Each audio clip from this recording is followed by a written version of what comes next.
is just fantastic. Captain's log, subdate 220110.8. I've been considering using humans as batteries to power the ship if we have an issue, but doing so in a way that doesn't just, rip off the Matrix. I might get Diokta to work on that. Maybe we'll use an anal jack, which is completely different. Hello everyone, welcome back to another video. We've got two topics within one video, and we're going to start with a very short TikTok, but I'm going to provide context. It is titled, It's Not Caramel Karens. This comes from a Starbucks worker who had a bit of a complaint and delivered it in a comical fashion. By all means, when you see it, you can air quote the word comical if you really want, just in case you don't find it amusing, concerning caramel macchiatos. So here's the clip. I know something you don't.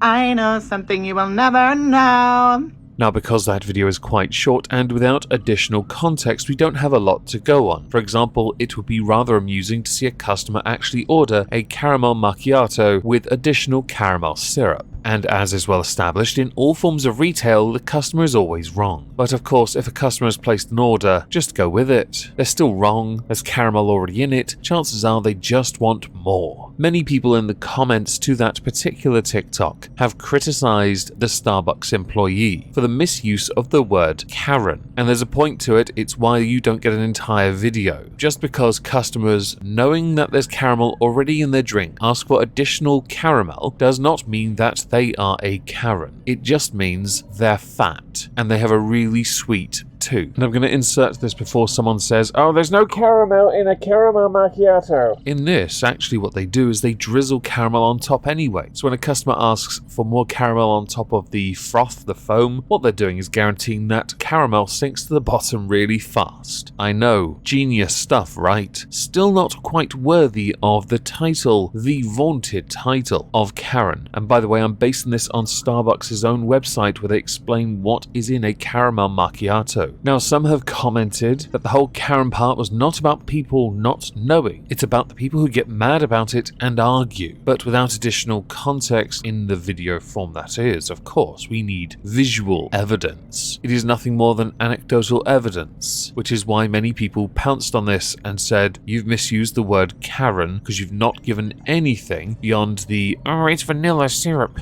thing. So moving on from that, we're going to go to the actual sighting of an alleged Karen who was spotted at a bar on the security camera, I believe. Because this one's a short video, but the victim of the, let's call it an attack, the victim of it, well, she has a TikTok called Team Hella Thick, without all the C's. It has a K. I know they got it wrong, exterminatus is required. So I'm going to play the clip and then we're going to dive into what happened from the perspective of the barmaid.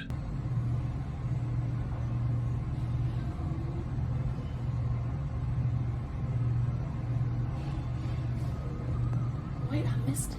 So for the sake of this video, that is all the evidence we have of an alleged Karen, in action that is. We do have a TikTok or two from Team Hella Thick, but I'm going to provide context now as to what actually transpired to, let's say, force this rather volatile reaction. The alleged Karen had a drink, as you saw in the video. The drink in question was purchased at a bar in Florida. A bug landed in that drink. So naturally, the alleged Karen was hardly impressed at what had transpired and had escalated this to the bar staff. So as to provide better context on what happened next, leading up to and including the drink finding its way onto the bar staff, I'm just going to play the video from Team Hella Thick. Anyway, so yeah, that was yesterday at work.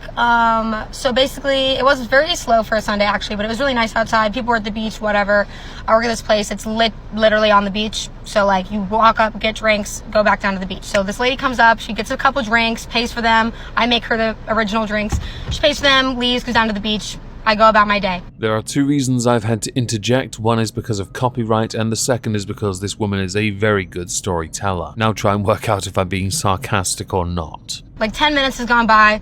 She went down to the beach and then came back 10 minutes later. And I see her and she was like pointing like something at her drink, but I was like busy with another customer at the moment. So I was like, oh, 1 second. And then the bartender who's working with me comes over, and so she talks to her. And she was explaining, oh my God, there's a bug in my drink. It was, first of all, it was a gnat like this big, and I know exactly what they are because they come up from the dunes, meaning she had the drink on the beach and a bug went in it. So what you're telling me is a teeny tiny bug that many of us would probably have eaten had we been on a bike ride or running really fast, that lives in the dunes, which is a warm area near a beach, on a beach, had taken its little jaunt in the sky and decided, I need some glucose, and I'm going to go and get it from that woman's beverage. And somehow this is the woman's fault. For shame.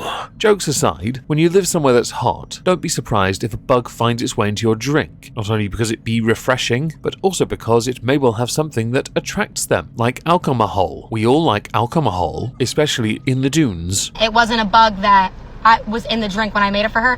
So anyway, my coworker politely explains to her, we'll happily make you a new drink, but unfortunately you're gonna have to pay for it. You left, you came back, like there's nothing we can do. She goes, just throwing a fit. My coworker, again, politely is like, I can get a manager for you if you'd like. And she goes, yeah, get a fucking manager, blah, blah. So we're like, oh, great, here it comes. Now, this might become a grey area because she didn't ask explicitly to speak to the manager. She was offered the opportunity to speak to the manager, which might make this a tad tricky. But a valuable point is raised, and that is that the customer took their drink and they then disappeared to then come back angry because something had gone into their drink, even though it can be removed, and you can then continue your beverage knowing no gnat is consuming your beverage without having paid for it first, which of course is the real point here. Stealing another person's drink is haram.